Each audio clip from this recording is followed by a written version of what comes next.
This is KGW News at Sunrise. Good morning. Thanks for getting up with us on this Sunday morning. I'm Tim Gordon. And I'm Christelle Kumway. This morning on Sunrise, tracking the spread of monkeypox. We're hearing from experts on why the country's response can be different than that for COVID-19. Plus, we hear from the community impacted by another deadly shooting in Portland. But before we get to all that, let's check in with Chris McGinnis for a quick look at the Sunday forecast. Chris. Good morning, guys. I've got a little early Sunday morning maintenance work for you. I need somebody to climb up to the top of the Wells Fargo Tower here and get rid of this cobweb that has formed in the dry, sunny weather we've had the last couple of days. The sun is up, it is out, and we've got a glorious Sunday forecast here across the region. Waking up to temperatures generally in the mid-50s in a lot of locations. 56 Sherwood, well, 52 cooler in Hillsborough.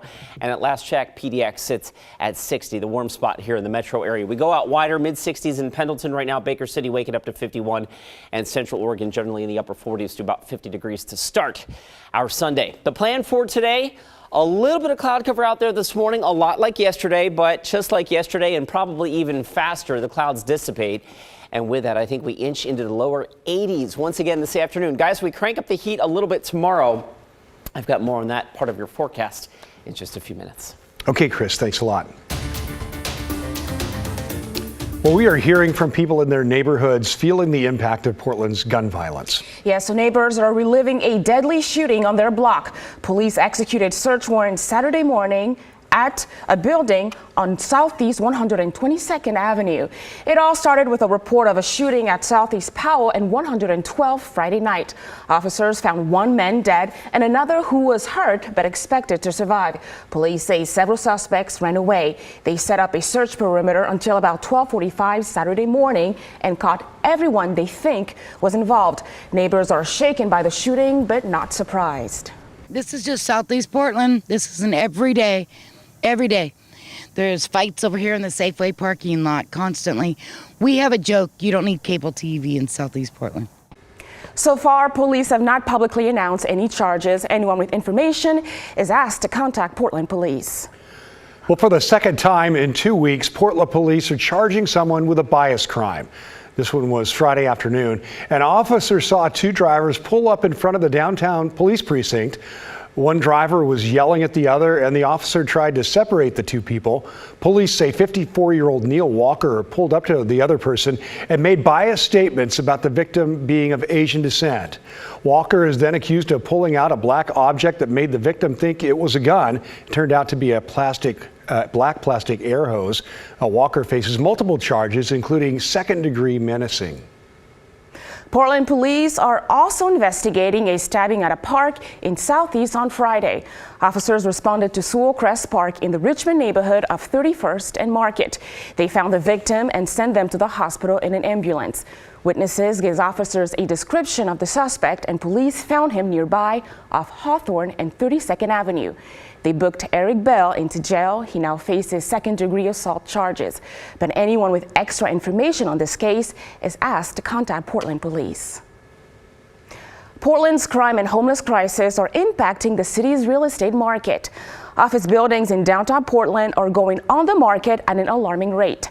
Blair Bess shows us how safety concerns are partly to blame. It's commercial office buildings like this one here on the corner of Northwest 5th and Everett, right in the middle of Old Town, that's now on the market after being purchased just 2 years ago. The tenants now leaving, saying they don't feel safe coming to and from work. It felt like a punch in the gut. Todd Gooding runs Scanlon Kemper Bard Companies, which invests in commercial real estate. 2 years ago, they bought the Mason Ehrman Building Annex. That's this 100,000 square foot historic building in Old Town for $25 million. Now it's back on the market after the tenants felt the area was unsafe. They informed us that they're going to honor their lease, but they're moving out and they're not coming back. The tenants still have 4 years left on the lease. Gooding has even offered to pay for security escorts to and from work. We just feel let down by the city of Portland. We didn't realize that the city would ignore the public safety concerns as long as they did. Mayor Ted Wheeler tells KGW that community safety continues to be a top priority and that he has added increased police presence in Old Town, along with investments to help the area's economy. He says in a statement, quote, "My office extends an open door policy. We hope that business owners reach out as they navigate the uncertain economy." But Gooding's staff has called them numerous times. Nobody will pick up the phone and respond. It's been pretty disappointing. Gooding's company owns 7 buildings in Portland. So far, this is the only one they've put on the market. But Gooding says more and more tenants are now looking to move out of downtown, home to half of all of Portland's office buildings. And we have other tenants and other properties that have also reported other public safety issues. If our downtown is struggling to do well, our city is struggling to do well. Tim Harrison is the Pacific Northwest Research Director for Jones Lang LaSalle, a global leader in real estate services. He says between the pandemic, protests, and people working from home, office spaces have emptied out. Right now, they know of 30 office buildings bigger than 10,000 square feet for sale in the urban core, and building vacancies in the urban core have increased by 80% since 2019. It's all part of the recovery. It's taking longer than we would have liked. The downtown urban core is still extremely important to the health of our city. As for finding new tenants, that's also proven to be a slow process. That office building in Old Town has been on the market for 120 days. The upside? Portland isn't alone. Harrison says other major cities such as San Francisco, Denver, and Phoenix are seeing an even higher percentage of empty commercial buildings hitting the market. Portland is a pretty good average for what's happening in the country right now.